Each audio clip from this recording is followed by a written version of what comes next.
ಬೇರೆ ಜಿಲ್ಲೆಯಿಂದ ಬಂದು ಇಲ್ಲಿ ಗೆದ್ದು ಈಗ ಮಂತ್ರಿಯಾಗಿದ್ದಾರೆ. ಅವರು ನಿಮ್ಮ ಹೋರಾಟದ ಪರ ಇದ್ದಾರಾ? ಅವರು ಬರೋದಕ್ಕೆ ಮುಂಚೆಗೆ ನಾವು ಅವರನ್ನು ನಮ್ಮ ಧರಣಿ ಸ್ಥಳಕ್ಕೆ ಕರ್ಕೊಂಬಂದು ನಾವು ನಮ್ಮ ಪರವಾಗಿ ಇರಬೇಕು ಅಂತ ಹೇಳ್ಬಿಟ್ಟು ನಾವು ಅವರಿಗೆ ಓಟು ಚುನಾವಣೆಯಲ್ಲಿ ಗೆಲ್ಲಿಸಿರಿ.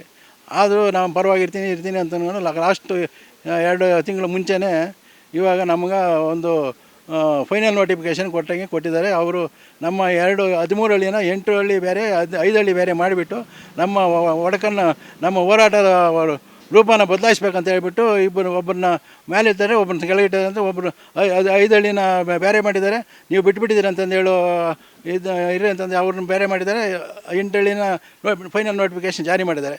ಇದರಿಂದ ಏನು ಅವ್ರಿಗೆ ಲಾಭ ಅಂತಂದರೆ, ನಾವು ಇಬ್ಬರು ಬೇರೆ ಬೇರೆ ಆದರೆ ಅವರು ಬಂದು ಸೇರೋಕ್ಕೆ ಇಬ್ಬರು ಜಗಳ ಮೂರನೇ ಒಂದು ಲಾಭ ಆಗಂಗೆ ಅವ್ರು ಮಾಡಿದ್ದಾರೆ. ಅದನ್ನು ನಾವು ಎಚ್ಚೆತ್ಕೊಂಡು ಇವಾಗ ನಮ್ಮ ಹೋರಾಟಗಾರ ರೂಪರೇನೆ ಬದಲಾವಣೆ ಮಾಡಬೇಕಂತ ಹೇಳ್ಬಿಟ್ಟು ನಮ್ಮ ಸಂಘ ಸಂಸ್ಥೆಗಳೆಲ್ಲ ನಮಗೆ ಹೋರಾಟಕ್ಕೆ ನಮ್ಮ ಜಂಟಿಯಾಗಿದ್ದಾರೆ.